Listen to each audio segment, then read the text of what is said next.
आज नागपुरात झालेली घटना अत्यंत दुर्दैवी आहे।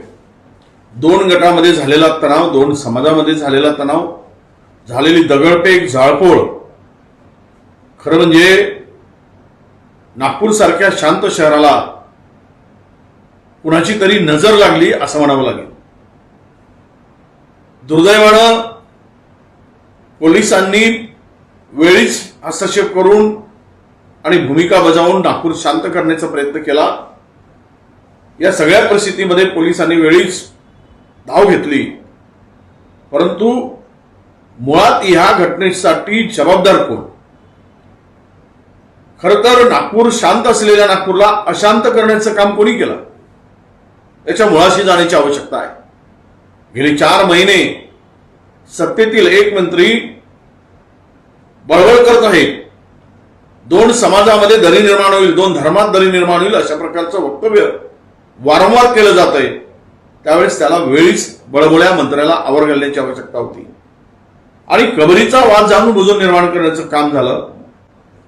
इतिहासाला तोडून मोडून पुढे आणण्याचं काम केलं गेलं। कबरीचा वाद दोन समाजामध्ये, दोन धर्मामध्ये तेढ निर्माण करणारा ठरत असेल तर हे अत्यंत दुर्दैव आहे। 400 वर्षापूर्वीची कबर, यातून काय साध्य होणार? ती कबर ठेवली काय, नाही ठेवली काय, कुणाचा त्यामध्ये फायदा होणार आहे, कुणाचं नुकसान होणार आहे? त्यामुळे कुणाची चूल पेटणार, कुणाची चूल विझणार याचाही विचार करण्याची आवश्यकता आहे। ज्या पद्धतीनं नागपूरमध्ये वातावरण खराब झालेलं आहे, दंगल पेटविण्याचा प्रयत्न झालेला आहे, माझं स्पष्ट मत आहे की याला राज्य सरकार जबाबदार आहे। नागपूरचे मुख्यमंत्री आहेत, राज्याचे गृहमंत्री नागपूरचे आहेत। दंगा इथं होतोय आणि पोलिसांना कोणत्या गोष्टी कळत नाही, परंतु मागच्या महिनाभरापासून या राज्यामधलं वातावरण खराब करून हिंदू मुसलमान असे भांडण लावून, दंगली घडवून स्वतःची पोळी भाजवण्याचं षडयंत्र राज्य सरकारने करण्याचा पूर्ण प्रयत्न केलेला आहे। काहीतरी उकरून काढायचं काम होतं। समाजानं सावध होणं गरजेचं आहे, समाजानं सावध राहणं गरजेचं आहे, विशेष करून मराठ्यांच्या पोरांनाही सावध राहणं गरजेचं आहे।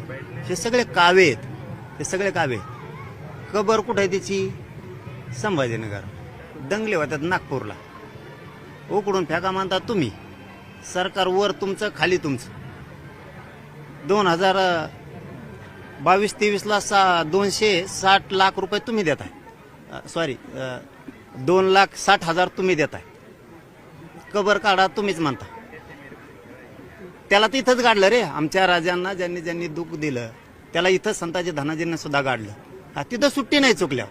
आणि इथल्या मुस्लिमांना प्रेम असायची काय गरज नाही त्याची। ठीक आहे, त्यांच्या दैवताबद्दल पैगंबर साहेब आहेत ते ठीक आहे, त्यांनाही प्रेम असण्याचं काय गरज नाही, पण ही पुरस्कृतच आहे 100%। ही दंगल पुरस्कृत आहे सरकारच्या म्हणण्यापेक्षा फडणवीस साहेबांच्या, त्यांना असल्याच्यात लय खंड।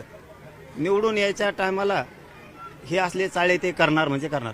आता यांना हे नाही दिसले ते छत्रपती शिवरायांचा प्रत्यक्ष अपमान करून गेलेले, हे तर डोळ्या देखताय। तिथं कुठं मरता का तुम्ही? तिथं नाही जमत का तुम्हाला? ते कोण काय ते नागपूरचा पळून लावला कोरटकर, परत तो सोलापूरचा एक, हे तुम्हाला हे नाही का मध्ये टाकतायत? हे नाही का अपमान? जिजाऊंचा अपमान केलेले किती येतं सोशल मीडियावरती, ते नाही का दिसत तुम्हाला? तिथं हिंदुत्व जळतं का तुमचं? अरे आम्ही आहेत ना, चुकल्यावर आम्ही आहेत ना, आधी मान आम्ही देतो। तुम्ही हे चुकीचं निवडणुका तोंडावर ठेवून ह्या गोष्टी करणं काहीच उपयोगाचं नाही। आता रक्षणच हे करते तिथं, आता तुम्हीच दाखवलं, मी कालच तुमच्याकडे बघितलंय, सगळे पोलीस आहेत तिथं। काढा तुम्हीच म्हणता, सरकार तुमचं, पोलीस तुमचे, पैसे तुमचे, काय एडपट जाऊन समजतं का आम्हाला? बरं, त्या पहिल्यांदा ते बी ऐकलं मी, तुम्हाला जे विचारायचं ना ते लगेच सांगतो मी। ते केलेले म्हणजे त्या सरकारने कोणच्या पाहिल्या, काँग्रेसाने बेसरामाने त्यांनी केले। अरे ते मूर्ख होते, मग आता तुम्ही चुकून दुरुस्त करा ना। ते मूर्ख आहेत आणि तुम्ही कोण आहेत? मग तुम्ही मूर्ख।